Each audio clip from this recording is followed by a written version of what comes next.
Mu mwaka gwa 1981 Yoweri Museveni ne banne mu kabinja k'abayeekera ka NRA bayingira ensiko okulwanyisa gavumenti ya Milton Obote nga batandikira Luweero.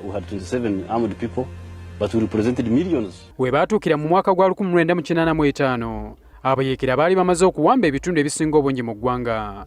Naye ng'ekizibu kyali kisigadde wakati wa Masaka ne Kampala, ebibuga bino ebibiri nga walinga we wasigadde gavumenti y'Obote. Baali tebasobola kulangirira nti bawambye obuyinza kubanga wali wakyaliwo enkalu ey'okusala omugga Katonga ku mulyango oguyingira mu kitundu ky'amaserengeta g'obuvanjuba bw'eggwanga.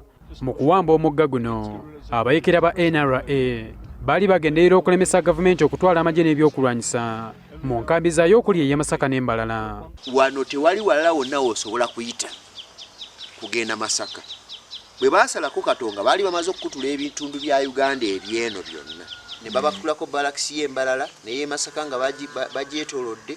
Kati wano oledde baali bamaze okubanga bali aba gavumenti amaanyi gabawedde. Era nga 13 Ogwekumi mu 1985 amagye ga gavumenti n'abayeekera ba NRA basiitana mu mugga guno mu kulwanagana okw'amaanyi n'ekyavaamu NRA yawangula aba Uganda National Liberation Army ne bannaabwe abaali eggye lya Uganda kyebaava batambula ne bawamba Kampala nga 26 January wa 1986. Ensonga lwaki Katonga wa nkizo we baasinziira okugenda okuwamba ekibuga Kampala era n'amagye ga gavumenti wano we baasinga okugamaliramu amaanyi okugatta okugawambako ebyokulwanyisa okugawamba go gennyini. Olutalo lwa Katonga lwali lwa nkizo nnyo eri gavumenti eriko okujja mu buyinza era olw'amakulu gaalwo gavumenti yava essaawa emidaali gy'eggwanga gye yatuuma Katonga nga kye kitiibwa ky'amagye ekisinga obunene ekiweebwa abantu ssekinnoomu nga basiima ekyokulabirako kyabwe ekyenjawulo eky'obuzira mu magye. Kyokka waliwo abagamba nti olutalo luno lwerabirwa nnyo nga bantu batono abalwogerako n'obukulu bwalwo. Ebirala byonna tubyogeddeko, tulabye ez'eruwere, ez'ekabamba, ezaawa, naye luno lwaki terwogerwako ate nga lwali lubalemye. Kati essaawa nabo tubategeeza abantu n'abasuubira nti bagenda bakozesa okufufugaza gavumenti okwenyigira mu bikola eby'obutuju mumanye nti waliwo olutalo lwali lulemye naye ate era nalwo ne luwangula.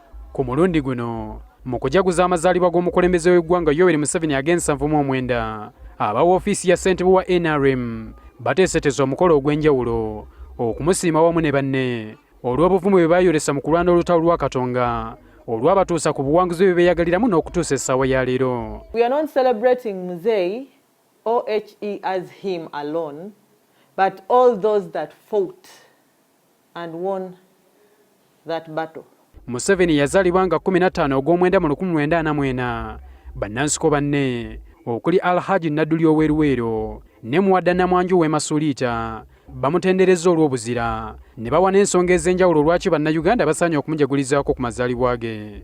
Nga atunula ku ludda lw'amagye okugalongoosa n'atunulira ku ludda lw'ebyenfuna n'enfuga y'abantu. Pulezidenti Museveni kyakulabirako kirungi nti tanyiiganyiiga, asobola okuba omuntu omukisa alaba oba asobola okuba ng'alongoosa. Ekyaddako kwe kulwanyisa obukundi obwalina emmundu obwetegese okumaamulako gavumenti. Ekyokubiri nti agezezaako okuwa abantu bangi nnyo omukisa naddala ababa nga basobola okujja ne bayamba abantu abawansi lwakuba nti abantu abamu balwadde tebagezezaako kutuukiriza ebyo byabadde asuubira. Bw'ogamba mazaalibwa toselebuleetinga nnaku lwe bamuzaalirako, oselebuleetinga ebiseera byayiseemu. Aba woofiisi ya Ssentebe wa NRM ow'eggwanga bagamba nti olutalo lwa Katonga lulina okujjukiza bannayuganda okukuuma emirembe n'obutebenkevu mu ggwanga, demokulasiya, enkyukakyuka mu byenfuna n'okuggyayo abavubuka n'abakyala. The peace we are having at the moment, the security, all the empowerments we are talking about at the moment were brought about after the success of that battle that had failed completely. Emikolo gy'okujjaguza amazaalibwa ga Museveni n'okusiima banne bwe baalwana olutalo lw'e Katonga gitegekeddwa ku kisaawe Kololo ku lw'omukaaga nga 8 Ogwomwenda. Habat Kamoga, NTV ku ssaawa emu.